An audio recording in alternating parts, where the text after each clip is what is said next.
satakayadaba. Tukuradaya satakayadaba. Protokorodaya satakayadaba. Glory to God. Hallelujah. Hallelujah. Amen. Praise the Lord. Thank you, Jesus. Thank you, Jesus. Thank you, Lord. Glory to your name, O Lord, my God, Jesus Christ of Nazareth. Hallelujah. We love you. We love you. We give you glory. We give you glory. We give you glory. We give you glory. Thank you, Jesus. Hallelujah. Hallelujah. Hallelujah. Amen. Praise God. Hallelujah. Amen. Thank you for watching Sister Trixie and Brother Peggy. Amen. Praise God. Hallelujah. Let's pray bago tayo mag-start. Amen. Mag-pray muna tayo. Amen. Praise God dahil kailangan natin ang gabay, kailangan natin ang presensya ng ating Panginoon. Sapagkat siya may sabi na kung kayo'y hiwalay sa akin, wala kayong magagawa. Amen. Let us pray. Purihin kang muli, Panginoon. Salamat sa gabing ito, sa biyaya at kahabagan mo, Panginoon. Salamat sa iyong kagandahang loob, kabutihan, pagmamahal.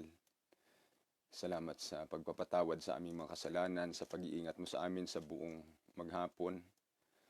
Praise God, papunta sa trabaho at pag-uwi, Panginoon. Salamat sa proteksyon. Praise God. Tunay nga na kailangan ka namin sapagkat sa panahong ito ay maraming salot sa kapaligiran, Panginoon. All over the world. Praise God, ang COVID-19. Praise God ay deadly, Panginoon, at maraming tao namamatay.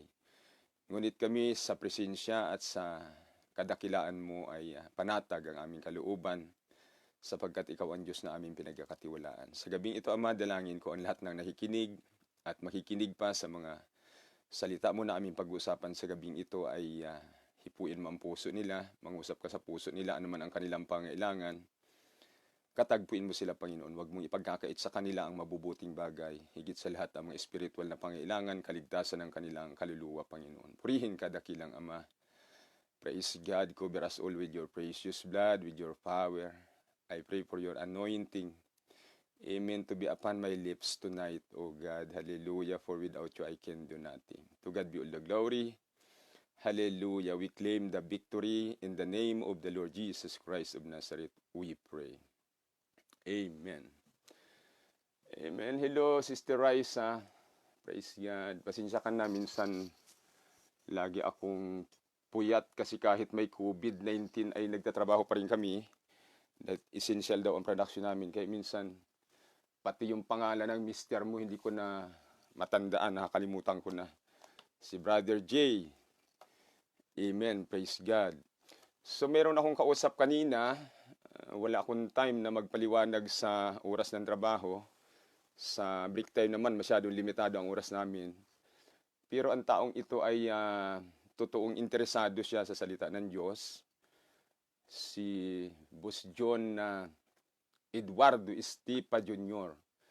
Siyang mabait na leadman ko sa Steady Standard Department. So kanina nag-uusap kami, may mga katanungan siya sa Bible.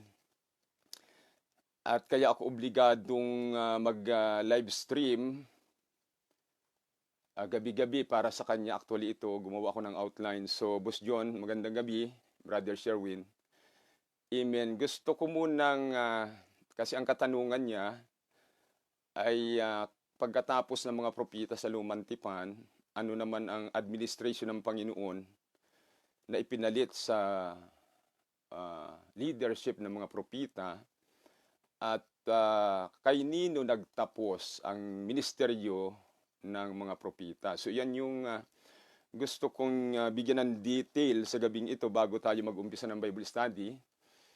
Amen. Praise God. So gusto kong bigyan ng narration yung 7 types of dispensation or the 7 dispensation of time. So number 1, ito yung biblical perspective or aspect of the human history of humanity. Hindi po sa aspect ng science, kundi sa Bible. Okay, first dispensation, amen, we call it innocence. Innocence, the dispensation from the creation of the world, from Genesis chapter 1 up to chapter 8. From the creation of man to the expulsion from the Garden of Eden, or we call it paradise. Amen. The first dispensation of time, praise the Lord, it was during the days of Adam and Eve, and we don't know how long it is. How long is it? It is because nung mga panahon na yon, wala pang development yung orasan, relo, yung detail ng isang linggo, Lunes, Martes, Merkules. Nung panahon na yon, ang tawag ng Bible doon ang the dateless past. The dateless past. So wala pang monitoring ng panahon. So nag-the-end ito, the first dispensation of time, the end at the expulsion from the Garden of Eden. So pumasok yung dispensation of conscience. From Genesis chapter 8 to chapter 11, the expulsion from the garden to Noah's flood. So iyan yung gap, or iyon yung panahon, yung haba ng panahon, Genesis chapter 8 to 11. Conscience dispensation, the end at Noah's flood. So at time, when man was left to rule himself by his own will and conscience, during the time man became wicked and God chose to end humanity with a flood. So nakarecord yan, pag binasa mo ang Genesis chapter 8 to 11, during the time, conscience dispensation, isa na roon na unang-unang gumawa ng krimen si Cain, na pinaslang niya ang kapatid niyang si Abel. So nung panahon na yon, ang tao ay wala ng close na relationship sa Panginoon, or wala na siyang amen, praise God.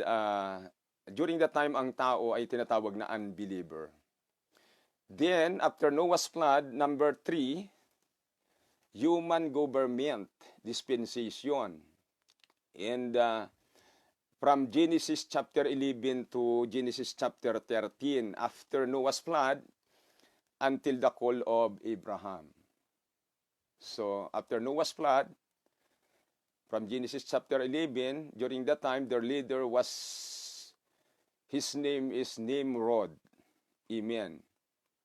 During that time, Noah and his sons repopulate the world and scattered across the earth. So after Noah's flood, ang advice ng Panginoon sa kanila, amen, to replenish the earth. Amen. And to multiply. At yun nga ang ginawa nila, nag-scattered sila all over the earth and build the Tower of Babel. So, dahil doon sa leader nila na in-inspired sila, na nagsasabi na baka magalit ang Diyos sa atin, at katulad sa ating mga magulang sa panahon ni Noah, ay ginunaw yan tao sa pamamagitan ng baha. So yung idea ay pumasok sa puso ng kanilang leader na si Nimrod, at inorganize niya yung tao upang magtayo ng isang malaking turi na tinawag ngang Babil, para sabi niya tayo'y maligtas dito kung sakaling magalit ang Diyos. And the confusion of languages and creating different nations and cultures. So doon din nag-umpisa ang iba't ibang wika, iba't ibang lingwahe. Ilocano, Tagalog, Bisaya, Bicol, Ilonggo, Nihongo, Ngungo. So doon nag-umpisa yung iba. Amen, praise the Lord. Doon nag-umpisa sa Genesis chapter 11 during the, amen, third dispensation, human government dispensation. At doon din nag-umpisa yung iba't ibang lahi, iba't ibang bansa, at iba't ibang kultura. And then ang pang-apat, the promised dispensation from Genesis 13 up to Exodus chapter 11. The call of Abraham. Amen. The lines of the patriarchs in enslavement of the Jews to Egypt. So dito tinawag na ng Panginoon si Abraham. Ito yung dispensation of promise dahil ang Panginoon nangako kay Abraham na kung susunod ka sa akin ay gagawin kitang isang malaking bansa. Gagawin kitang ama ng maraming bansa. At doon din na nag-umpisa yung mga patriarka. Amen. God promised to Abraham that He will make him a father of many nations, and it was the end, amen, of their slavery in Egypt. So sabi ng Panginoon, gagawin kitang malaking bansa, at sumunod si Abraham, nanganak siya ng isang anak na si Isaac, at si Isaac naman nanganak ng Esau in Jacob, at doon na nagmula ang 12 tribes of Israel, plus, amen, hello Sister Laila, amen, thank you for watching, amen, thank you for listening, praise God. At 12 tribes, may isang anak na babae si Jacob na ang pangalan Dina, pero walang history sa Bible kung anong nangyari sa kanya. So mula doon, naganap yung pangako ng Panginoon kay Abraham na ginawa siyang maraming, amen, ama ng maraming bansa. In fact, tayong mga mananampalataya ay mga anak tayo ni Abraham by faith. Ibig sabihin, kung ano yung faith, kung ano yung relationship ni Abraham sa Diyos, kung ano yung paniniwala niya, practice niya, ano yung kanyang belief, ano yung kanyang pagkakilala sa Diyos, ganun din sa atin, ganun din tayo. So, sa Galatians chapter 3 at sa Galatians chapter 4 nakalagay yan doon na tayo ay mga anak ni Abraham by faith. So, it was the end, the dispensation of promise, the end, amen, at the bondage in Egypt. So, dahil nagkasala yung mga anak ni Abraham, nung mamatay si Abraham, hindi nila na-maintain yung relasyon sa Diyos, kaya pinarusahan sila ng Panginoon sa Egypt. Then number 5, law dispensation. From Exodus 12 to Acts chapter 2. So from Exodus of the Jews to the crucifixion and resurrection of the Lord Jesus Christ. Romans chapter 10 verse 4, Christ is the end of the law. So dito nagtapos ang 10 Commandments, yung mga ceremonial law sa lumang tipan sa crucifixion ng Panginoon. God gave the 10 Commandments to Moses in the ceremonial law of Israel, like temple worship and sacrifices. So, iyan yung mga ibinigay ng Panginoon kay Moses. Praise God. At yun nga, yung mga ceremonial law, yung mga sacrifices, mga paghandog ng hayop doon sa templo, and it is the age of the priests, prophets, kings, and judges. So doon ay importante yung papel ng mga propita at ng mga priest, amen, at saka ng mga hari at saka ng mga judges noong mga panahon na yon, sa panahon ng 10 Commandments. Amen. And number 6, grace or the New Testament dispensation or the gospel of the Lord Jesus Christ. Amen. Start the resurrection of the Lord Jesus Christ and continue, amen, today until the rapture of the church. So yan yung ating panahon. Wala na tayo sa ilalim ng kautusan. Amen. Dahil ang Panginoong Hesus ay tinapos niya na sa krus ng Kalbaryo. Nung sinabi ng Panginoon na it is finished, amen, ibig sabihin naganap na, tapos na, ibig sabihin yung paghahandog ng mga hayop sa tabernacle. Amen, araw-araw maraming hayop ang inihahandog dahil sa kasalanan ng tao, pero yung tao ay hindi nagbago.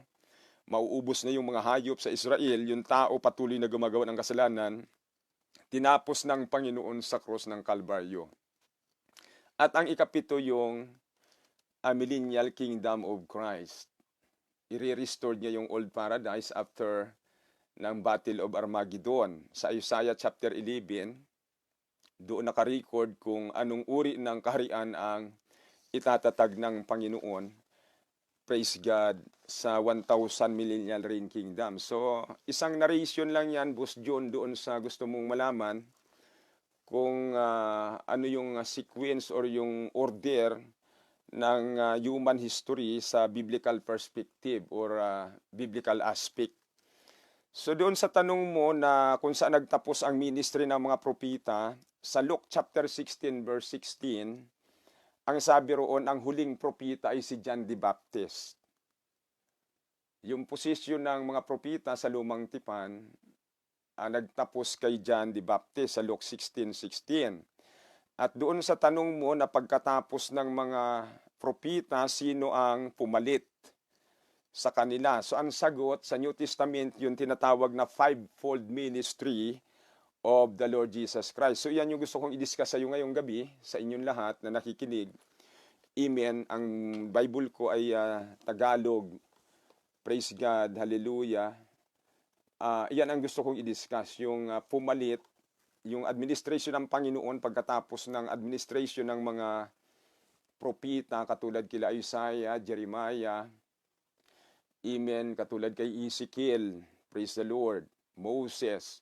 So ito na ngayon ang umiiral na pumalit doon sa, maganda yung tanong kasi ni Boss John, kaya ako'y na-inspired na, amen, igawa siya ng outline para sa inyong lahat, praise God, para maintindihan natin yung, praise God, yung panahon ng mga propeta at saka yung ating panahon ngayon. Praise God. The fivefold ministry of the Lord Jesus Christ. Ito ngayon ang nag-govern sa church ng Panginoon. Ephesians chapter 4, from verse 11 up to verse 16. Amen. Ephesians. Okay. Chapter 4.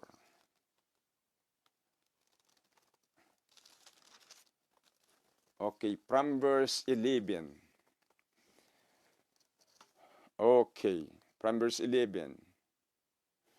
At pinagkalooban niya ang mga iba na maging mga apostol, okay? At ang mga iba'y propita, at ang mga iba'y ibanghilista, at ang mga iba'y pastor, at mga guro.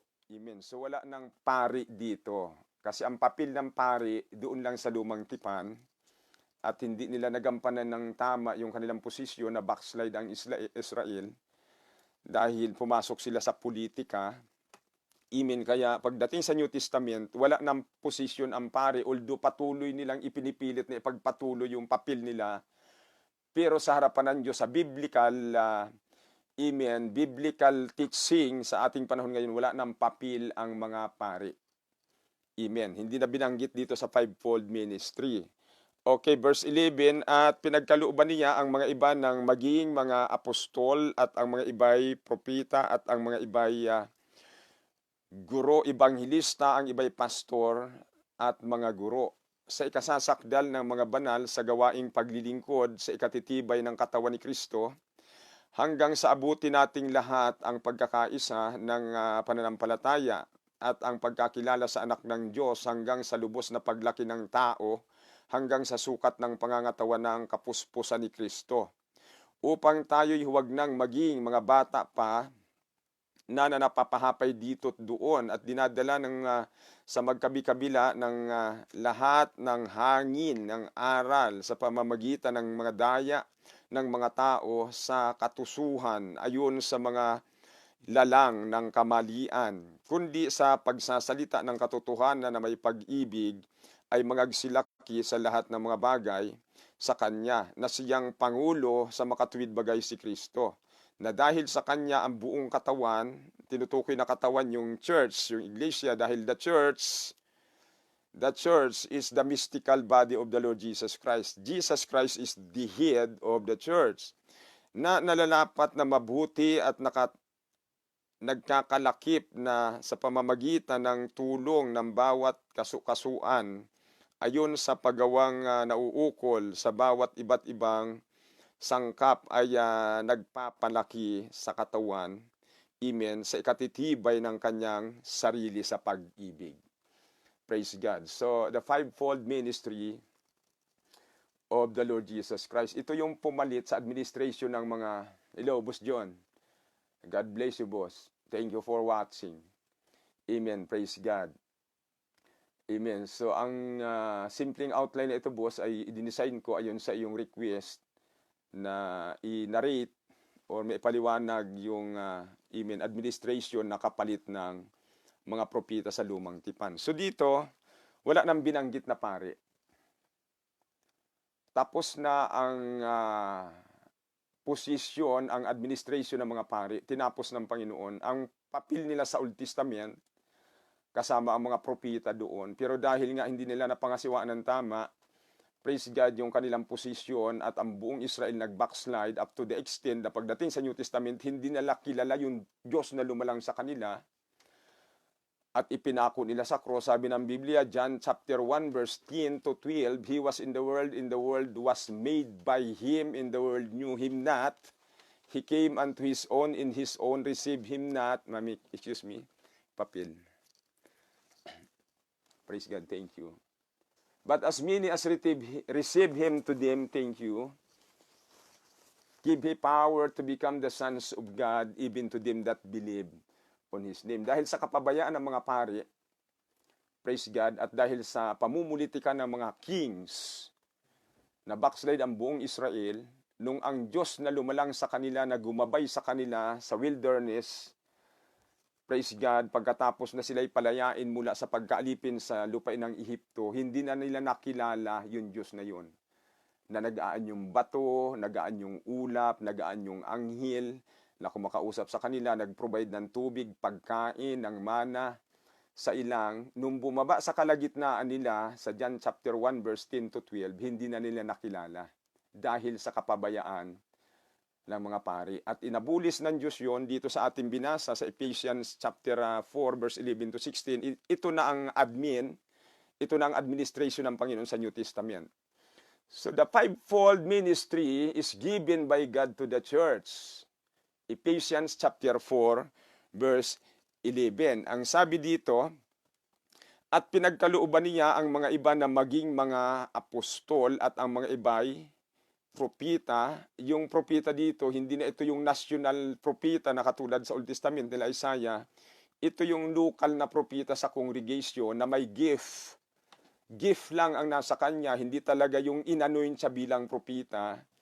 Ito yung kahit sino pwedeng magkaroon ng gift na ganito kung close ang relationship niya sa Diyos at ipinag-pray niya ito, na ang trabaho nito, ito yung nag-i-interpret. Halimbawa, ang pastor nag-preach, kapag may nakaupo dyan na may gift ng prophecy, nagpo-prophesy siya kung ano yung eksaktong nais iparating ng Panginoon sa araw na yon sa congregation. And then mayroong nag-i-interpret.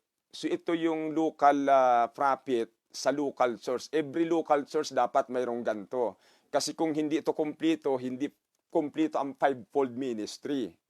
So 5 ito, praise God, na nag-a-administered sa church ngayon. Ito yung pumalit sa posisyon ng mga propita.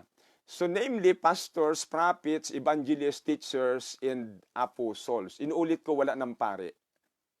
Bagamat ipinipilit nila ang posisyon nila hanggang ngayon, pero wala na sila, itsapwira na sila sa Panginoon. Marami akong talata sa Biblia na nakita kung bakit sila inabulis ng Panginoon. The purpose of the fivefold ministry of Christ. Number 1, for the perfecting of the saints. So ang purpose ng 5 lingkod ng Diyos na ito na nag-a-administer sa church, ang purpose ay for the perfecting of the saints. Ephesians chapter 4 verse 12 to 13.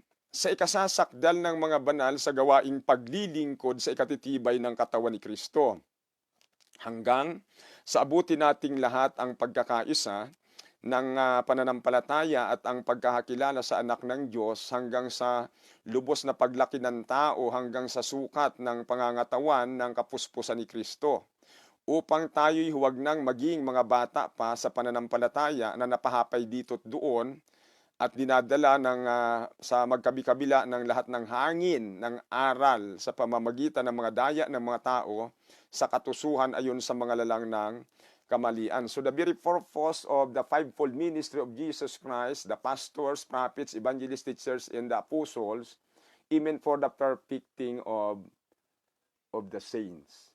So ito yung nagtuturo, sila yung responsible, amen, sila yung praise God, inatasan ng Panginoon na i-handle yung kongregasyon, yung church, para manatiling malagong spiritual at mayroong close na relationship sa Panginoon at hindi mag-backslide.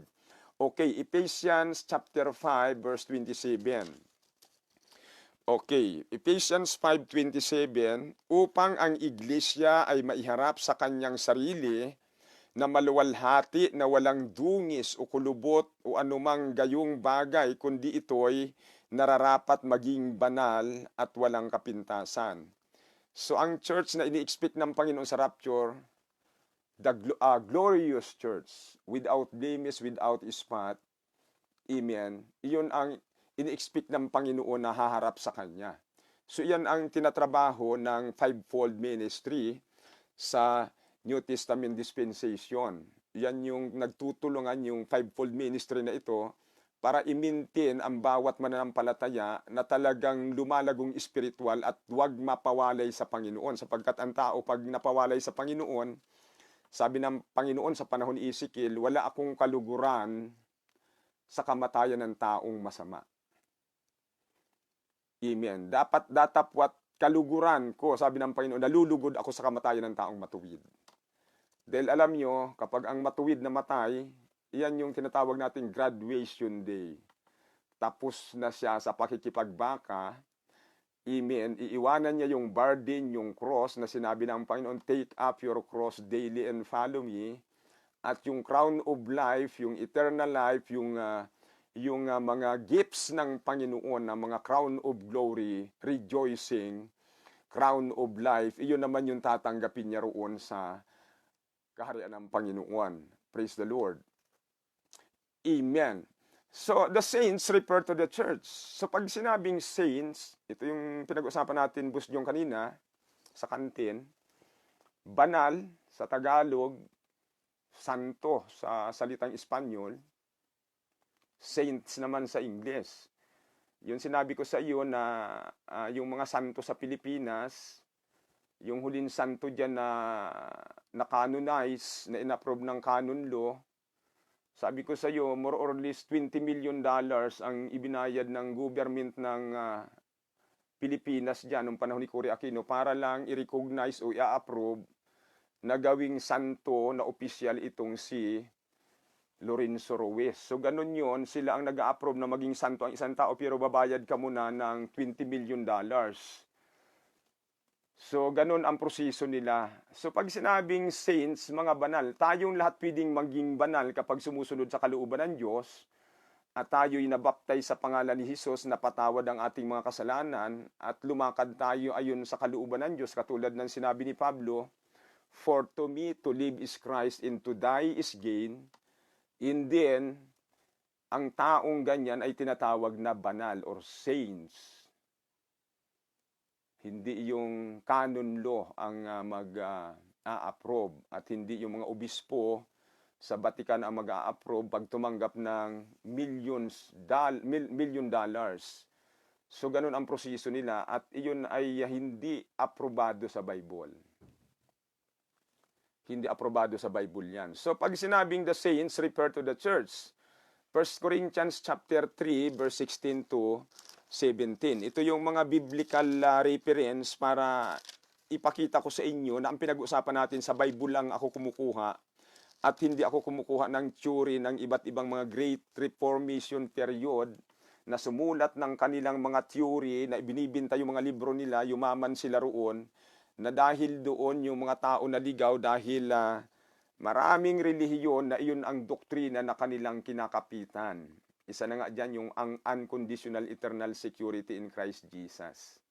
Na theory ni Charles Darwin. Theory ni John Calvin. evolution theory, yung kay Darwin. Amen. 1 Corinthians chapter 3 verse 16 to 17. Hindi ba ganinyo nalalaman na kayo'y templo ng Diyos at ang Espiritu ng Diyos ay nananahan sa inyo? Kung gibain ng sinuman ang templo ng Diyos, siya'y igigiba ng Diyos sapagkat ang templo ng Diyos ay banal at ang templong ito ay kayo. So ang templo ng Diyos hindi yung building na ipinagmamalaki ng mga relihiyon na pinaganda, ginastusan ng napakalaking halaga ng mga building nila para akitin yung mga tao. At ang pakiramdam naman ng mga individual na tao, pag bilong sila roon sa grupong yun na mayaman, malaki ang building, sila'y malapit sa Diyos o kaya sikat sila, hindi doon nakatingin ang Panginoon. Ang templo ng Diyos na sinasabi ng Biblia, know ye not that ye are the temple of God. Amen. In that the Spirit of God dwelleth in you. So ang templo ng Diyos, ang puso ng taong, praise God, sumusunod sa kalooban ng Diyos. Hindi po yung building. Amen. Nais kong, amen, ipaliwanag. Pag sinabing church, hindi ito tumutukoy sa building.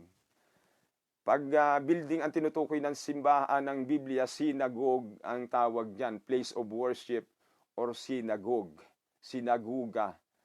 Amen. Templo, yung sinaguga. Pero pag sinabing church, ito'y iba ang ibig sabihin, mga kapatid. Pag sinabing church, ito yung individual na tao na tinawag ng Panginoon, the called out ones. Katulad kila Pedro, siya ay ang profession niya, fisherman. Si Matthew, tax collector. Si Pablo, lawyers. Amen, praise God. Si Luke ay isang doktor. Tinawag ng Diyos at naging church sila. So, naging templo sila ng Panginoon. So, inuulit ko, ang templo ng Diyos ang ating katawan. Kaya nga tinatawag silang banal. Kasi naging templo sila ng banal na Espiritu. So, the saints refer to the church. Praise God. There is only one body, there is only one true church in the Bible. Kasi lahat ng kongregasyon, lahat ng relihiyon, Iglesia Katolika, Church of Catholic, sinasabi nila na sila ang original. At sa doktrina nila, ang unang papa sa Roma ay si Pedro. Malaking kasinungalingan. Kasi sa kanila, ang mga papa walang asawa. Si Pedro may asawa, may biyanan. At iba ang turo ni Pedro sa mga papa sa Roma. Si Pedro nung tinanong ano ang aming gagawin para maligtas, tinanong siya ng mga taong pinangangaralan niya. Ang sagot ni Pedro, mangagsisi kayo at magpabautismo ang bawat isa sa inyo sa pangalan ni Hesukristo sa ikapagpapatawad ng inyong mga kasalanan at tatanggapin nyo ang kaloob ng Espiritu Santo. Opposite ang turo ng Katoliko. Kaya puro sila kasinungalingan. May mga doktrina silang celibacy, Immaculate Conception. Puro kasinungalingan yan sa Bible. Praise God. Immaculate Conception. Si Mary daw namatay na nanatiling birhin. Inong si Mary, birhin siya na ipanganak niya ang Misaya, ang Panginoon, nagpakasal siya kay Jose. Of course, hindi na siya birhin. Kasi nag-asawa na siya at saka nagkaanak din siya ng marami. Kaya nga ang Panginoong Hesus may mga kapatid sa laman. So kasinungalingan talaga ang teaching nila. At saka yung doktrina ng celibacy, ang pari hindi nag-aasawa para manatiling banal, kalukuhan nila. Si Pedro may asawa eh. Mga apostolis ng Panginoon may asawa. Si Aaron, yung high priest na unang itinalaga ng Panginoon sa lumang tipan, may asawa, kapatid ni Moses. Kaya sabi ng Panginoon, tumatayo kayo sa pulpito na nakabihis tupa kayo, pero ang loob ninyo, mga lubong maninila. Sabi ng Panginoon, mga hipokrito kayo. Kaya sa sobrang galit nila, nagkaisa sila, nagkaroon sila ng conspiracy, ang Panginoon ipinapako sa cross. At ngayon ipinipilit nila ang kanilang ministry hanggang ngayon, pero inabulis na sila ng Panginoon, mga kapatid. Amen. So ang church ay, amen, there is only one body or there is only one church. 1 Corinthians chapter 12 verse 13. Praise God. Isang church lang ang tinatag ng Panginoon, hindi po marami. 1 Corinthians chapter 12 in verse 13. Okay, sapagkat sa isang espiritu ay binautismuhan tayong lahat sa isang katawan, maging tayo'y Hudyo o Griego, maging mga alipin o mga laya, at tayong lahat ay pinainom sa isang espiritu. Sapagkat, imin, ang katawan ay hindi isang sangkap, kundi marami, kung sasabihin. So ito praise God, yung church, sabi ng Panginoon, wala ng Hudyo, wala ng Griego, wala ng alipin, walang laya, mayaman, dukha, iisa tayong lahat sa katawan ni Kristo dahil iisang espiritu at ang ipinainom o ang ibinigay sa atin ng Panginoon at nabaptize tayo. The church had only one spirit. Amen. Had only one hope and had only one baptism. So, isang church lang ang itinatag ng Panginoon. Nung sinabi niyang, I will build my church, isang church lang ang tinutukoy niya, hindi marami. Although kiniklaim niya ng maraming iglesia, katulad nga ng iglesia ni Kristo, nakalagay na malaki sa top door top ng kanilang simbahan, iglesia ni Kristo, pero ang turo nila sa loob, hindi talaga turo ni Kristo. Kundi may teorya sila, may sarili silang theory na itinuturo sa mga tao. Kinuha lang yung salitang iglesia ni Kristo. So, mamaya dadaanan natin yan, mga kapatid.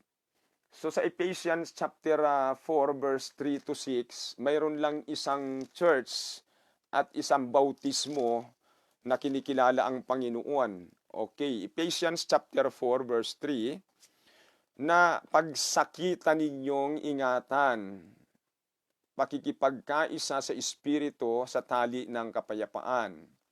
May isang katawan at isang espiritu, gaya naman ng pagkatawag sa inyo sa isang pag-asa ng pagkatawag sa inyo. So isa. Amen. Isang pag-asa, isang pagkatawag. Hindi maraming uri ng pagtawag, kundi isa lang. Isang Panginoon, isang pananampalataya, isang bautismo. So mayroon lamang isang totoong Panginoon, ang Panginoong Hesukristo. At mayroon lang tayong isang bautismo, yung bautismo ng mga apostoles na nakarecord sa Book of Acts, mga kapatid. Wala nang iba, hindi pwedeng baguhin yan, hindi contestable yan dahil iyan ang nakasulat. Kahit na maraming mga kongregasyon na ang kanilang paniniwala at ang kanilang teorya ay iba sa Bible, dahil maraming ang theory, mga kapatid, dahil yung mga Great Reformation period, person, katulad nga kay John Calvin, may sarili siyang teorya at ang teorya nga unconditional eternal security in Christ at ginawa niyang libro yan at ginawang doktrina ng mga relihiyon at iyon ang hinahawakan ng maraming relihiyon ngayon, one saved, forever saved. Pag iniskan mo ang Bible, amen, praise God, hindi po biblically correct, hindi sinasang-ayunan ng Bible yung theory nila. Kaya sa atin, ang inaaral lang natin ang Bible, hindi tayo gumagamit ng theory ng mga great theologians katulad kila Wycliffe, kila Joseph Smith, amen, kanya-kanyang theory, hindi tayo gumagamit noon. Kung ano po yan nakasulat, yun lang ang ating sinusundan. Isang Panginoon, isang pananampalataya, isang bautismo. So yung nag-iisang pananampalataya na biblically correct, iyan yung paniniwala, practice ng mga apostolis ng Panginoon. Iyon yung nakasulat sa Bible na hindi mo pwedeng baguhin. Praise God. At ano pa, isang Diyos at Ama ng lahat na siyang sumasaibabaw sa lahat, sumasa lahat at nasa lahat. There is only one God. Amen. One God and Father of all, who is above all and through all and in you all. Yung doktrinang Holy Trinity, yan ay hindi po biblical, wala sa Bible. From Genesis to Revelation, wala kang makikitang Holy Trinity sa Bible. Iyan ay theory ni Athanasius. Kaya ang tawag sa teorya na yan ay Athanasius Creed. Pwede yung i-research ngayon yan kung ano yung Athanasius Creed. Siya ang gumawa ng teorya ng Holy Trinity. At iyan ay sa Nicene Council, iyan ay ginawang opisyal na doktrina sa buong mundo during the Dark Ages sa church history. Ibig sabihin ng Dark Ages, nung mamatay na si John de Bilab, yung huling apostolis ng Panginoon na sumulat ng aklat ng Revelation or Apocalypse, Wala ng taong nangangaral ng katotohanan ng Biblia dahil pinapatay nila. Pag tinignan nyo yung history, yung the Pax Books of Martyrs, yung kamatayan ng mga apostolis, lahat sila minarder. So nung patay na ang huling apostolis ng Panginoon, Dark Ages ang tawag doon dahil minanipulate ng relihiyon ang doktrina at binago nila lahat ang doktrina. Pwede nyo rin makita yan, yung history ng tinatawag na the Inquisition period. Na pag hindi ka sumunod sa kanilang doktrina, automatic patay ka. Kaya ang daming mga pinatay na mga mananampalataya noong mga panahon na yon. So ngayon, hindi natin alam yan dahil ipinanganak tayo na patay na sila Jose Rizal, hindi na nakapagkwento kung anong uri ng pakikipaglaban ang kanilang pakikipaglaban para labanan yung baluktot na doktrina. So tinanggap na lang natin as in na parang normal, pero pag binalikan mo yung biblical na turo, baluktot lahat, hindi lahat sinasang-ayunan ng Bible. So there is only one body, the church. The church had only one spirit. Isang espiritu lang, mga kapatid. Amen. One hope, Titus 2:13, looking for that blessed hope in the glorious appearing of our great God and Savior Jesus Christ. Amen. Yung tinutukoy doon na blessed hope, iyan po yung the rapture of the church. Yung irarapture niya yung church. Itong katawang itong nabubulok, nagkakasakit, nagiging high blood, nagkakakanser, nagugutom, nauuhaw, stressful, walang kasiyahan, walang satisfaction, papalitan ng Diyos ito ng glorified body katulad sa katawan ng mga anghel. Ang record niya nasa Mark chapter 12, nung kini-question siya ng mga Saduceo na hindi na naniniwala sa pagkabuhay na mag-uli. Sabi ng Panginoon, malaki ang error ninyo. Hindi nyo talaga naunawaan ang salita ng Diyos.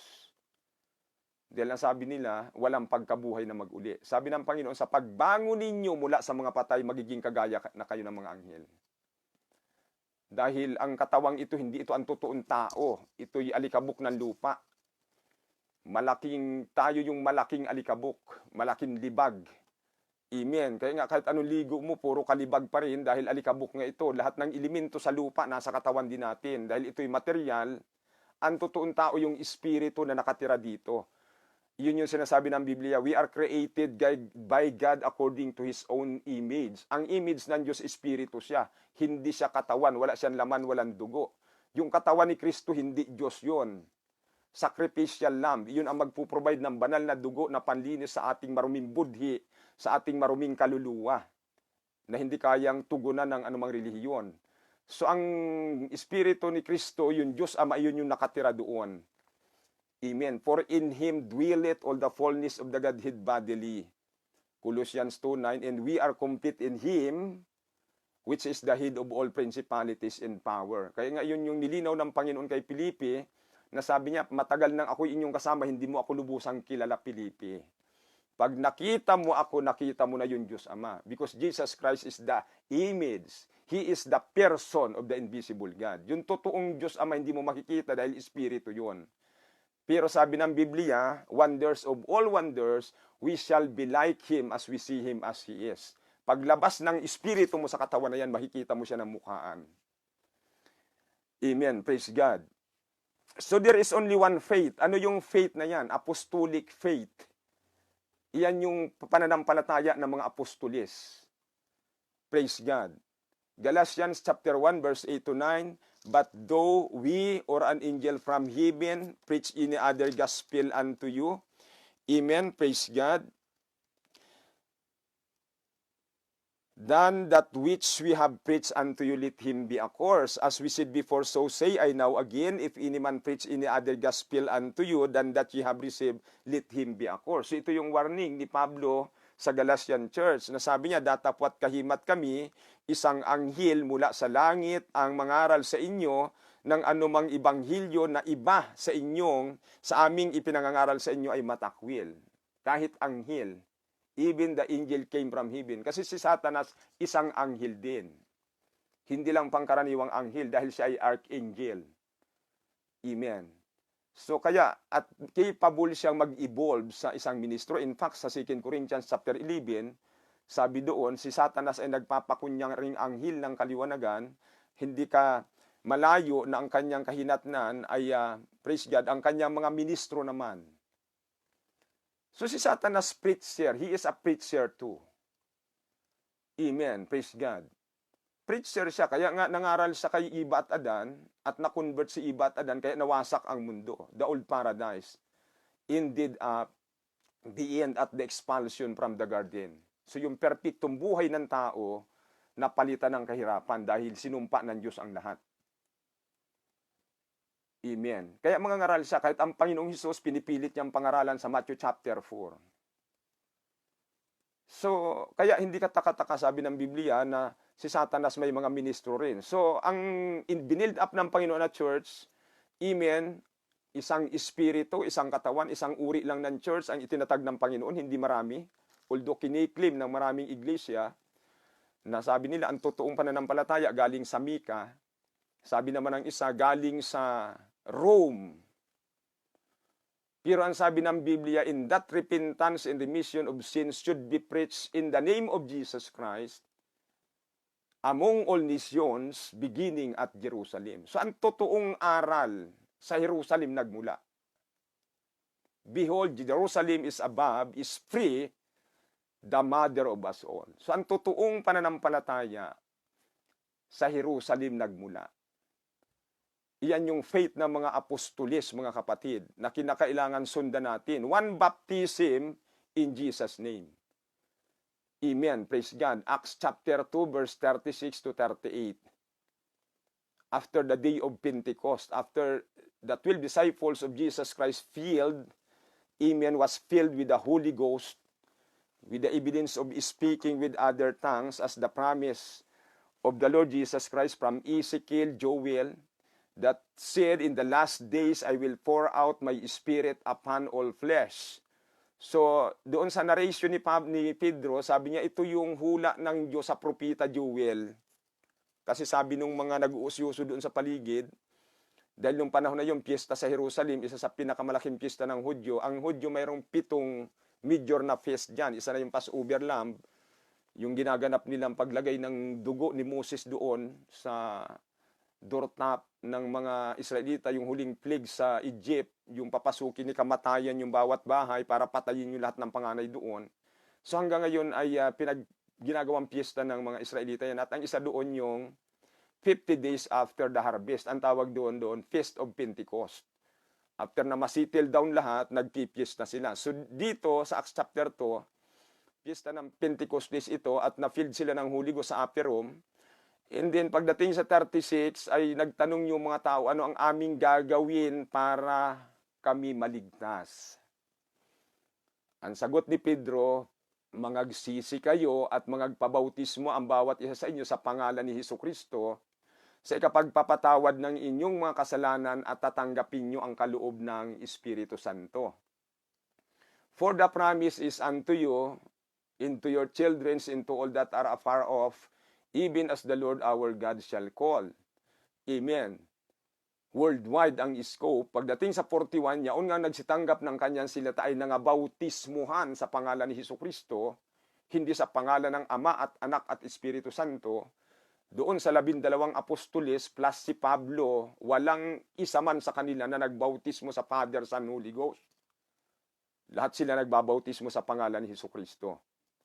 When and where the church was started. Kailan ito at saan ito nag-umpisa? Kasi sabi ng Panginoon sa Matthew 16, 18 to 19, upon this rock, Peter, I will build my church. So ang magbibuild ng church si Kristo, hindi yung mga tao. Amen. Si Kristo ang magbibuild ng church. Hindi tao, mga kapatid. So ang tanong, kailan ito nag-umpisa at saan? Kasi propesiya ito. Amen. Nung sinabi ito ng Panginoon kay Pedro sa Matthew chapter 16, Blessed art thou, Simon Bar-Jonas, for flesh and blood shall not reveal it unto thee, but by my Father which is in heaven. I say unto you, Peter, that upon this rock I will build my church. Siya ang magtatayo, walang iba. And even the gates of hell shall not prevail against this church. So ang tanong, kailan ito nag-umpisa at saan? Amen. Kasi sinabi niya siya ang magtatayo. Kasi maraming church na original, may church na katulad ng Iglesia ni Cristo, nag-originate niyan sa Pilipinas at kilala natin kung sino ang leader niyan. Pero ang sabi ng Panginoong Hesus, ako ang magtatayo. Kailan niya itatayo at saan? The Church of Jesus Christ was born, amen, started in the book of Acts chapter 2, 1-4. Basahin natin. Praise God. Kasi ang proseso niyan, doon sa Luke chapter 24, matapos na ang Panginoon bumangon mula sa mga patay, nire-organize niya ang 12 disciples, kasi nga nangingisda na uli sila Pedro, pinuntahan ng Panginoon doon sa dagat at kinausap, sa sobrang tuwa nila, sabi ng Panginoon, ako nga, it is I. May makakain ba kayo? At binigyan nila ng isda ang Panginoong Hesus, at ang Panginoon ay kumain dito sa Luke chapter 24, mula sa 43. At kanyang inabot iyon at kumain sa harap nila. At sinabi niya sa kanila, ito ang aking salitang aking sinabi sa inyo nang ako'y sumasa inyo pa. Ibig sabihin nung hindi pa siya nakukrusify, na kinakailangang matupad ang lahat ng mga nangasusulat tungkol sa akin sa kautusan ni Moses, sa mga propita at sa mga awit. So ang Panginoon may misyon siya nung bumaba sa lupa, na dapat gagampanan, na ang misyon niya nakasulat doon sa kautusan ni Moses, nakasulat sa mga aklat ng propita at sa mga awit ni David. Amen. Tatapusin niya ang 10 Commandments, yung dispensation ng 10 Commandments. Yung buong konstitusyon ng National Israel, papalitan na mula sa Old Testament, ipapasok ang New Testament. Iyon ang misyon ng Panginoong Hesus. Kaya nilinaw niya itong mabuti sa mga alagad. Nang magkagayoy, binuksan niya ang kanilang mga pag-iisip upang mapag-unawa nila ang mga kasulatan na sinasabi niya sa kanila na ganyan ang pagkasulat, na kinakailangang maghirap ang Kristo at magbangong muli sa mga patay sa ikatlong araw at ipangangaral sa kanyang pangalan ang pagsisisi at pagpapatawad sa mga kasalanan sa lahat ng mga bansa. So malinaw dito na ang pagpapatawad at ang lahat ng pangangaral ng pagsisisi, gagamitin ang pangalan ni Hesukristo sa lahat ng mga bansa magbuhat sa Jerusalem. Sa Jerusalem talaga nag-originate ang totoong church, hindi sa Pilipinas, hindi sa Mika, hindi sa Vatican, hindi sa Amerika, hindi dito sa Canada. Kayo yung mga saksi ng mga bagay na ito, at narito ipadadala ko sa inyo ang pangako. So, kinausap sila ng Panginoon, inorganize niya, at sabi niya, lumakad kayo pabalik sa Jerusalem. Ibibigay ko sa inyo ang pangako ng aking Ama, at kanyang dinala sila sa labas hanggang sa tapat ng Bitanya, at itinaas niya ang kanyang mga kamay sa verse 50, at sila'y binasbasan. At nangyari na samantalang sila'y binabasbasan niya, ay iniwan niya sila at dinala siya sa itaas sa langit. At siya'y sinamba nila at nagsibalik sila sa Jerusalem na may malaking galak. So ang kasunod nito yung Acts chapter 2. Doon sila sa upper room, 10 days and 10 nights fasting. Preparation doon sa Amen. Sa ibababa ng Panginoon na pangako. At sinabi pa ng Panginoon sa Acts 1:8, but ye shall receive power after that the Holy Ghost is come upon you, and ye shall be my witnesses unto me. So para tayo maging qualify na witness ng Panginoon, ang qualification dapat ma-filled tayo ng Holy Ghost. Kasi kiniklaim ng Jehovah Witnesses na sila ang witness. Amen. Pero ang qualification ng maging witness, sabi ng Panginoon sa book of Acts 1:8, but ye shall receive power after that the Holy Ghost is come upon you, and ye shall be my witnesses unto me, both in Jerusalem and in all Judea and in Samaria, and unto the uttermost part of the earth. So maliwanag sa Biblia para maging qualify kang witness. Iyon yung sinabi niya kila Pedro. At pagdating nga sa Acts chapter 2, at nang dumating nga ang araw ng Pentecoste, silang lahat ay nagkakatipon sa isang dako, at biglang dumating mula sa langit ang isang hugong na gaya ng isang humahagibis na hanging malakas, at pinuno ang buong bahay na kanilang kinauupuan. Ito rin yung sinabi ni John the Baptist sa Matthew chapter 3 verse 11. Yung prophecy niya roon, I indeed baptize you with water unto repentance, but he that cometh after me is mightier than I, whose shoes I am not worthy to bear, he shall baptize you with the Holy Ghost and with fire. So ito na yon. Ang Holy Ghost baptism ang nagpiperform si Kristo, hindi ministro. Sabi ni John the Baptist, kahit ako walang kapangyarihan magbaptize ng Holy Ghost sa inyo. Sa tubig lang ako nagbabaptize kasi nagsisisi nga kayo. Pero ang magbabaptize sa inyo ng Holy Ghost si Kristo. At ito na yon. At sa kanila ay may napakita mga dilang kawangis ng apoy at nagkakabahabahagi at dumapo sa bawat isa sa kanila. At silang lahat ay nangapuspos ng Espiritu Santo at nagpasimulang magsalita ng iba't ibang wika. Amen. Ayon sa ipinagkaloob ng Espiritu na kanilang salitain. And they were all filled with the Holy Ghost and began to speak with other tongues as the Spirit gave them the utterance. Amen. Pagdating sa 12, marami nang nag-usyoso at tumayo si Pedro, sabi sa 12, at silang lahat ay nangagtaka, nangalito, na nangagsabi ng isa't isa, anong kahulugan nito? Datapwat ang iba'y nanlilibak na nagsipagsabi, puno sila ng alak, na bagong alak. Datapwat pagtindig ni Pedro, sa kanila ay sinabi kasama ang 11, so kompleto yung 12 disciples ng Panginoon noon, amen, ay itinaas ang kanyang tinig. Sa kanila ay nagsaysay na sinasabing, kayong mga lalaking taga-Jerusalem, taga-Judea, kayong lahat na nangananahan sa Jerusalem, mang-alawan nawa ninyong lahat ito at inyong malaman, pakinggan ang aking mga salita. Sapagkat ang mga ito'y hindi mga lasing na gaya ng inyong inaakala, yamang ngayon ay oras lamang na 4 ng umaga, araw. Datapwat ito'y yaong sinalita sa pamamagitan ng propeta Joel at mangyayari na sa mga huling araw ay sabi ng Diyos, ibubuhos ko ang aking espiritu sa lahat ng laman at ang inyong mga anak na lalaki at babae ay manghuhula at ang inyong mga matatanda ay makakita ng pangitain. Amen. Mga binata makakita ng pangitain at ang iyong mga matatanda ay magsisipanaginip. Oo, sa aking mga lingkod na lalaki at sa aking mga lingkod na babae sa araw na yaon ay ibubuhos ko ang aking espiritu, amen, at magsisipang hula. So ito yung narration ni Pedro, ipinaliwanag niya yung hula ng Panginoon sa Old Testament na darating ang araw dahil nasuklam na nga ang Diyos sa mga itinalaga niyang mga pari, mga lingkod doon sa yung mga patriarka sa lumang tipan. Biruin mo, sa Hudyo, bawal kumain ng baboy. Yung mga matitigas ang ulo ng mga pari, nagtatago sa sementeryo at doon nagluluto ng baboy. Kasuklam-suklam sila. At magmimisa sila, madaling araw, yung altar nila puno ng suka sa sobrang kalasingan ng alak. Dahil nung madivide yung state at saka religion nung panahon ni Prophet Samuel, nagkawindang-windang ang Israel. Nung humingi sila ng hari, itinakwil nila ang Panginoon. Dati ang hari nila ang Panginoon at ang judge at propeta ang spokesman ng Panginoon para magpatupad ng batas ng Diyos. Itinakwil nila ang Panginoon, nagdemand ng hari at inilagay nga si King Saul. Doon na nagkaroon ng politika. Doon na nag-umpisang imasakir, patayin yung lahat ng mga propeta ng Diyos pag nagsalita ng laban sa mga hari.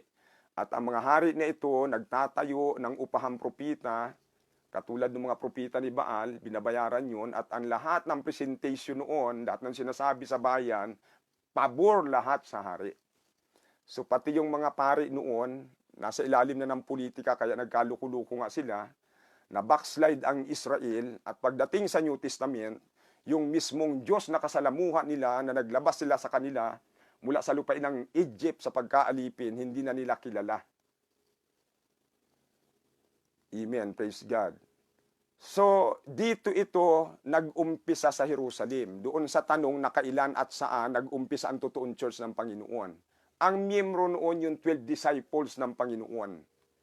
Yun ang original na miyembro with the 120 men and women. At pagdating sa Acts 2:41, ito na, lumago na sila. Pagdating sa 36, amen. Pakatalastasin nga ng buong angka ni Israel na ginawa ng Diyos na Panginoon at Kristo itong si Jesus na inyong ipinako sa krus. Nang marinig nga nila ito ay nangasaktan ang kanilang puso at sinabi kay Pedro at sa ibang mga apostol, mga kapatid, anong gagawin namin? At sinabi sa kanila ni Pedro, take note, si Pedro ang kausap nila. Hindi isang pari, hindi isang papa sa Roma, hindi isang pastor ng isang organisasyon. Ang kausap nila rito yung leader ng 12 apostolis ng Panginoon, ang pangalan si Saint Peter, si Pedro. Ano po ang aming gagawin para maligtas? Ang sagot ni Pedro, mangagsisi kayo at magpabautismo ang bawat isa sa inyo sa pangalan ni Hesukristo sa ikapagpapatawad ng inyong mga kasalanan. Pagdating sa 41, yaon ngang nagsitanggap ng kanyang salita ay nangabautismuhan at nangaparagdag sa kanila ng araw na yaon ang may 3,000 kaluluwa. Ito yung first congregation ng Panginoon. Amen. Originally, 12 disciples with 120 men and women, including Mary, the mother of Jesus Christ, in the flesh. Hindi nadagdagan sila rito ng 3,000 souls. Then sabi rito, at sila'y nagpatuloy na natiling matibay sa turo ng mga apostol. Yun yung pinag-uusapan natin kanina, one faith, one baptism, one God and Father of all. Ito yung isang uri lang ng pananampalataya sa New Testament ang nire-recognize ng Panginoon. Pag hindi apostolic faith ang pinaniniwalaan mo, hindi ka recognize sa Bible. Iyan ay theory ng mga great theologian na gumawa ng mga libro para gawing negosyo at ibinta at ipangalakal na pinanghahawakan ng maraming organisasyon ngayon. Pag hindi ganito ang iyong paniniwala, hindi ganito ang iyong practice, hindi ganito ang iyong experience, hindi ka miyembro ng iglesia, ng church na itinatag ng Panginoong Hesukristo. Maniwala ka sa hindi. Biblia ang nagsasabi niyan. Wala akong ginagamit na theory dito maliban sa kung ano ang nakasulat sa Bible. So ito yung unang congregation ng Panginoon. Kaya nga yung kausap kong iglesia ni Cristo sa Pilipinas, kami ang tunay na iglesia kasi nakasulat sa Bible, iglesia ni Cristo. Ako ay iglesia ni Cristo rin, sabi ko. O tingnan natin kung sino ang totoong iglesia ni Cristo sa atin. Kayo pangalan lang ng iglesia ni Cristo ang sinulat nyo, pero ang inyong doktrina at turo, theory ni Felix Manalo. Hindi talaga yung aral na nakasulat sa Bible. Kung ikaw ang tunay na iglesia, tanong ko, sino ba ang kauna-unahang miyembro ng iglesia ni Cristo? Naniniwala ka ba na ang 12 disciples ng Panginoon? Uuwi ka. Okay, tama. Ang unang kongregasyon ng tunay na iglesia ni Cristo sila Pedro. Ang tanong, pangalawa, ang turo mo ba, ang paniniwala, ang practice mo ay katulad sa practice, paniniwala at turo nila Pedro? O doon na nagka-problema. Kasi ito, nilalabanan nila ito. Yung turo ni Pedro na dapat sa tao kung gustong maligtas at mapatawad sa kanyang kasalanan, mabautismuhan siya sa pangalan ni Jesus para may i-apply sa kanya yung banal na dugo ng Panginoon. Sa Lumang Tipan, atonement ang tawag doon. Pero sa New Testament ay for the remission. Pambura sa ating mga kasalanan ginawa. Yung ating baluktot na budhi. Yung ating masamang budhi. Yung ating kaluluwa na punong-puno ng kasamaan. Tanging banal na dugo ng Panginoon na may kasagutan. So dito nag-start ang church ng Panginoon. When and where the Church of Jesus Christ was started. Sa Jerusalem, at ang unang miyembro, original na miyembro yung 12 disciples, nangaral si Pedro, may nabaptize dito sa verse 41, 3,000 souls, lumago ng lumago ang iglesia ng Panginoon sa pangunguna ng 12 disciples.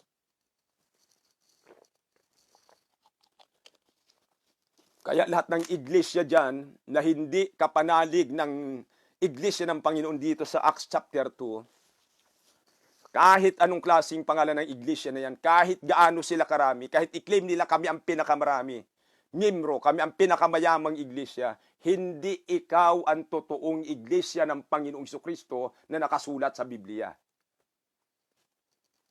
Paano sabihin iglesia ka? Ang totoong iglesia, mga tao, hindi organisasyon.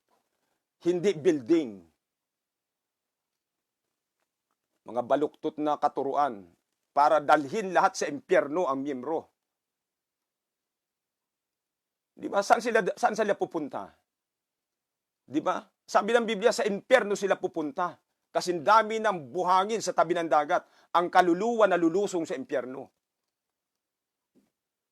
Kasi pag hindi nila tinanggap, sabi ng Panginoon, ang sino mang hindi tumatanggap ng aking pananalita, ang sino mang nagre-reject at hindi tumatanggap ng aking mga pananalita, mayroong isang hahatol sa kanya sa huling araw. Itong mga salitang ito na aking sinasabi sa inyo, ito ang ihahatol ko sa inyo sa huling araw. Paano sabihin mo? Marami kayong miyembro. Ang iglesia nyo napakalalaki. Anong iglesia sinasabi mo? Hindi yung building nyo ang tinatawag na iglesia. Ang iglesia ng Panginoong Hesukristo ng mga tao na pinananahanan ng kanyang Espiritu Santo. Praise God. So dito nag-umpisa ang totoong iglesia ng Panginoon sa Jerusalem. Place at Jerusalem. Not in Rome, not in Vatican, not in Mecca. Amen. Hindi sa Pilipinas. Praise God. The first congregation contained the 12 disciples, apostles, with the 120 men and women, including Mary, the mother of Jesus Christ. Maging si Mary, siya ay miyembro ng unang disciples ng Panginoon. Sa Acts chapter 1, verse 12 to 14. Nandoon siya sa upper room. Nagpapasting sila 10 days and 10 nights. Kasama siya ron sa 120 men and women. Naka-record sa Bible yan. Kaya kalukuhan yung sinasabi ng Katoliko na Immaculate Conception, na si Mary namatay virgin hanggang sa kamatayan. Nagkaanak siya dahil nag-asawa siya kay Joseph. Virgin siya nung pinili siya ng Panginoon para doon padaanin yung Messiah, yung Holy Ghost na magmamanifest sa flesh. And without controversy, great is the mystery of godliness. God was manifest in the flesh, in the person of Jesus Christ. Justified in the Spirit, sin of angels, preached unto the Gentiles, believe on in the world, and receive up into glory. Pagkatapos na maipanganak niya yung Messiah, hindi na siya virgin dahil nagpakasal siya kay Joseph. At nag-honeymoon sila, nagkaanak sila. Paano sabihin mo Immaculate Conception? Niluloko ng mga yan yung tao. Kaya sabi ng Panginoon, mga hipokrito kayo, nakadamit tupa kayo, katulad kayo sa bulok na libingan, na ang nitso pinaputi, pinakinis sa labas. Pero pag hinukay mo, mga buto at bulok na inuod sa loob. Ye are they which justified before men, but God knoweth your heart. Sabi ng Panginoon. Praise God. So sa Jerusalem nagmula ang totoong church. At ang first congregation nito yung 12 disipulo. Kaya nga sinasabi ko, pag hindi katulad sa paniniwala ng mga disipulo ng Panginoon, ang paniniwali mo, automatically mali yan. May dala kang ibang theory na hindi biblical. Maaring galing kay Calvin, kay Wycliffe, kay Joseph Smith, kay Peter Galatin. Iyon yung mga teologya na gumawa ng mga libro, ng mga teorya. O kaya galing kay, sino yung gumawa ng Trinity? Athanasius. Pag tiningnan mo sa Bible, pag dinaisik mo sa Bible, napakalayo. Kasi layo ng silangan sa kanluran ang kanilang paniniwala. No Trinitarian preacher in the Bible during the Apostles' Day. Sa 12 apostolis ng Panginoon, huling na-convert si Pablo, walang Trinitarian sa kanila. Walang naniniwala ng Holy Trinity sa kanila.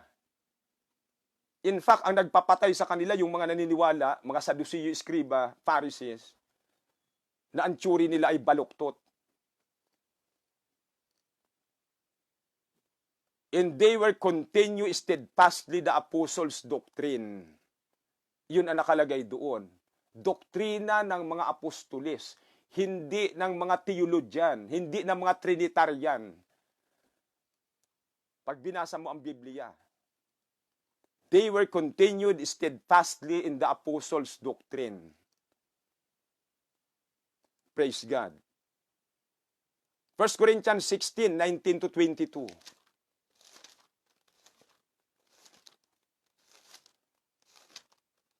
1 Corinthians chapter 16, verse 19 to 22. Anong sinabi dito?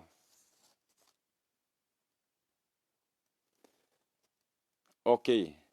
Sabi rito, binabati kayo ng mga iglesia sa Asia. Kayo'y binabating malabis ng Panginoon ni Aquila at ni Priscilla, ni Prisca, pati ng iglesyang nasa kanyang bahay. So ang iglesia, mga tao itong tinawag, hindi ito building, hindi ito konkretong building. Binabati kayo ng lahat ng mga kapatid, kayo'y mga batian ng halik na banal. So kultura ito ng mga Israelita, hindi ito sa Pilipinas. Di ba? Ito pinagtatalunan ng mga Kung ang sino man ay hindi umiibig sa Panginoon ay maging itakwil siya, Maranatha. Ang biyaya ng Panginoong Jesucristo ay sumainyo. So ito yung kultura ng church sa Jerusalem. Amen. Sa atin, applicable ba ito? Sa tingin ko hindi, kasi maraming Pilipinong siluso at silusa. Diba? At saka yung mga carnal Christian dyan, imbis na biso-biso lang, chicks to chicks, iba na ang nasa isip. Pagmumulan pa ng kasalanan.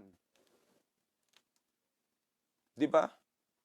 Yung ibang mga nagpapauso ng kulturang ito sa Israel na hindi naman talaga nila kinalakihan. Sa Israel walang problema kasi mga bata pa, educated sila rito sa gantong kultura nila. Pero pag ipinasok mo ito sa isang organisasyon, isang kongregasyon na hindi ganun ang kultura nila at bigla mong ipapasok to, iba ang interpretation nila roon.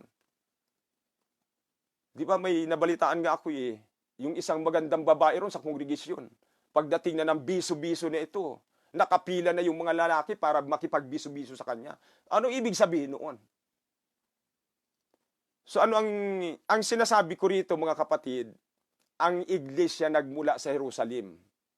Walang Trinitarian groups, mga kapatid.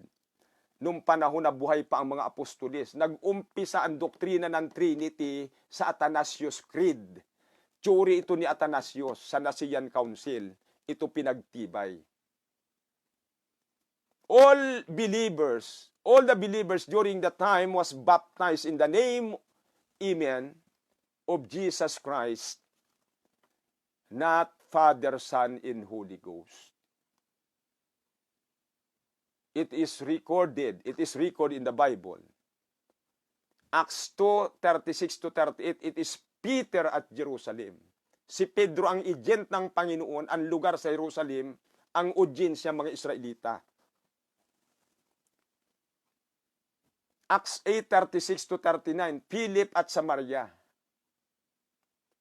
Pumunta si Philip sa Samaria. Yung Samaria, yun yung mga proselyte, yun yung mga mistiso at mistisa.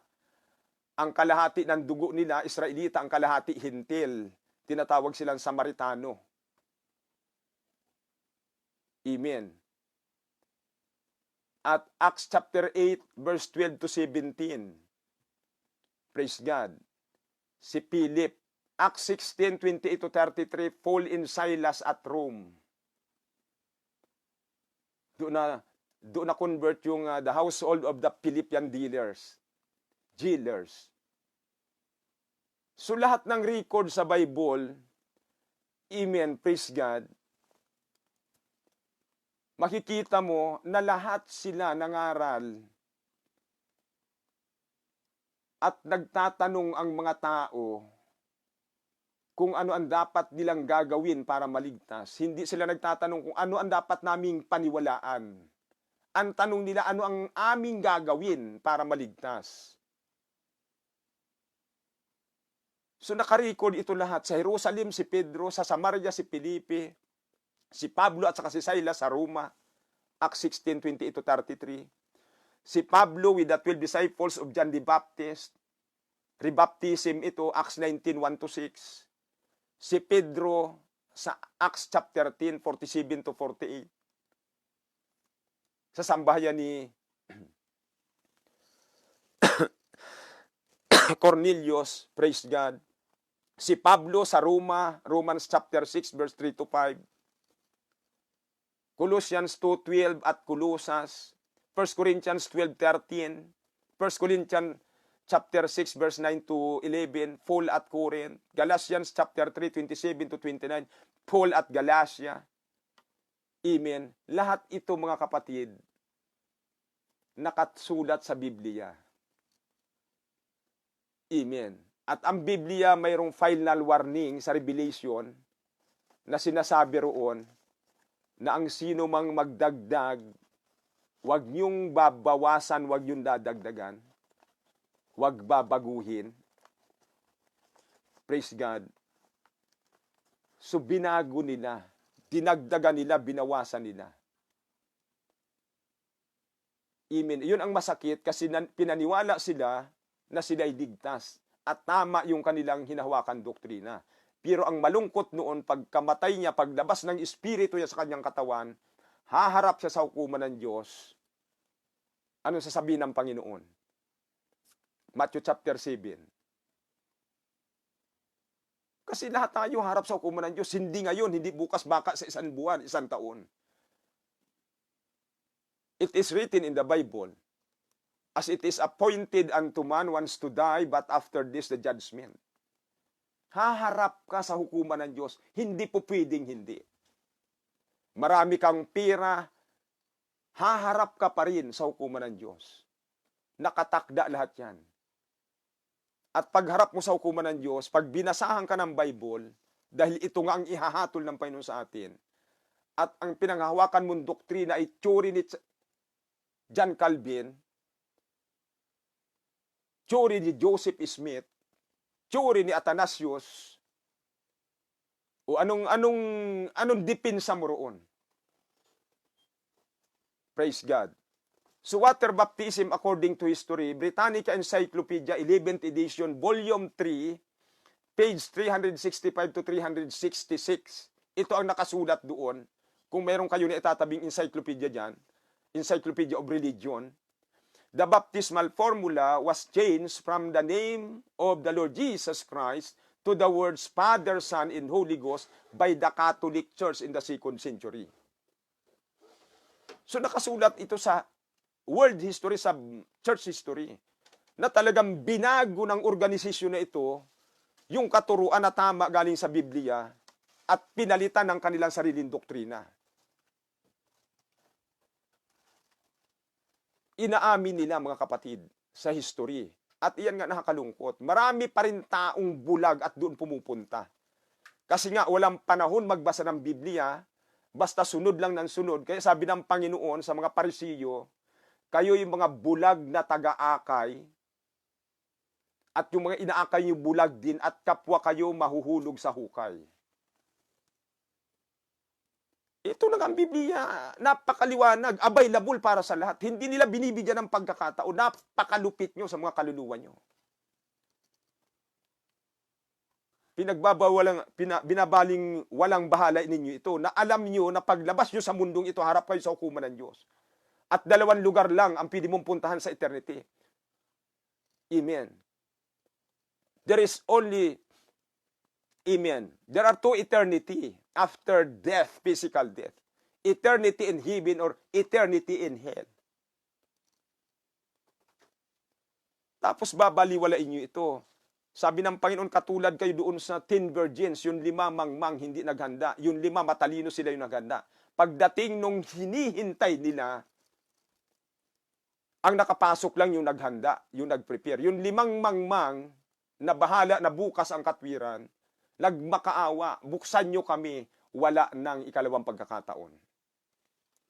So ang pagkakataon nyo ngayon lahat, mga kapatid, habang kayo may buhay, dahil ang Panginoon dito nangaral sa physical world na ito, sabi ng Biblia, 2 Corinthians chapter 6 verse 1, yamang kalakip niya ang gumagawa ay ipinamamanhik din namin sa inyo na huwag ninyong tanggapin ang biyaya ng Diyos na walang kabuluhan, sapagkat sinasabi niya sa panahong ukol kita'y pinakinggan, at sa araw ng pagliligtas kita'y sinakluluhan. Narito ngayon ang panahong ukol, narito ngayon ang araw ng kaligtasan. So kung talagang gusto mong maligtas at hindi igatong sa impyerno ang kaluluwa mo, hindi ka lilitsunin doon, mag-isip kang mabuti, available ang Biblia, pwede kang magkaroon nito at aralin mo at sundin mo para pag namatay ka, paglabas ng kaluluwa mo sa katawan na yan, na makasalanan, napatawad ka ng Diyos sa pamamagitan ng bautismo sa kanyang pangalan at may apply sa iyo yung kanyang banal na dugo na tumigi sa krus ng Calvary para mahugasan yung maruming budhi at ang masamang kaluluwang nakatira sa loob ng katawan niya. Praise God. So God bless you all. Amen. Praise God. Salamat sa inyong lahat, mga kapatid. Amen. Praise God. So ito po'y biblical na pag-aaral. Wala akong ini-introduce na anumang theory maliban sa nakasulat sa Biblia. Wala akong ini-introduce na anumang relihiyon, organization, maliban sa turo ng mga apostoles. Praise God, sapagkat sila yung ginamit ng Panginoon na tagapagturo sa New Testament dispensation. At ang Biblia, ito'y canonize niya, wala ka nang dapat baguhin dyan.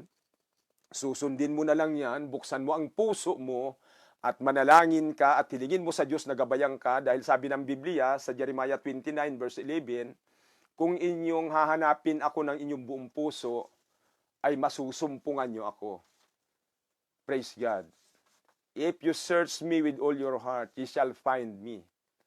Kung ako'y inyong hahanapin ng inyong buong puso. Bless you all. Praise the Lord. Let's pray. Sa muli, Panginoong Hesus, salamat sa pangunguna mo sa gabing ito sa pag-aaral ng iyong mga salita. Salamat sa mga nakinig ng iyong mga salita sa gabing ito. Mangusap kayo sa puso nila. Tulungan mo silang magkaroon ng desire na unawain ang iyong salita at i-guide mo sila sa iyong katotohanan. Sapagkat sinabi mo sa panahon na ikaw ay nangangaral dito sa lupa, sa John chapter 8, doon sa mga taong nakikinig sa iyo, and you shall know the truth, and the truth shall set you free. So binibigyan mo ng diin, ng emphasis ang kahalagahan ng katotohanan, sapagkat tanging ang katotohanan ang magpapalaya doon sa maling aral na pinanghahawakan ng lahat ng tao sa buong mundo. At ito'y available nga sa iyong mga salita, Panginoon. At ito'y walang halon teory ng anumang relihiyon, ng anumang mga leader, mga theologian, kundi kung ano lang ang nakasulat sa Biblia, Panginoon, iyon lang ang dapat namin sundin. Purihin ka, Panginoon, sa gabing ito sa pag-iingat mo sa amin. Pagpalain mo ang lahat ng nakinig, anuman ang kanilang pangailangan ngayon, spiritually, physically, financially, O God, emotionally, mentally. O God, hallelujah, i-bless mo sila, wag mong ipagkakait ang mabubuting bagay sa kanila, O Diyos, at magligtas ka ng maraming tao sa panahong ito, Panginoon, na malapit ka nang bumalik. Ang COVID-19, ito'y prelude, Panginoon, ng tataka ng Antikristo, Panginoon, na nakaamba. Praise God, at irarapture mo ang church nawa. Dalangin ko ang genuine revival sa aming panahong ito. Higit sa lahat, ang aming mga kamag-anakan, mga mahal sa buhay, mangusap kayo sa puso nila, gumamit ka ng tao para sa kanila, upang sila'y maligtas, Panginoon, ang aming mga kaibigan, sa lahat ng mga nakikinig. Praise God. Bless them, Lord, O God, hallelujah.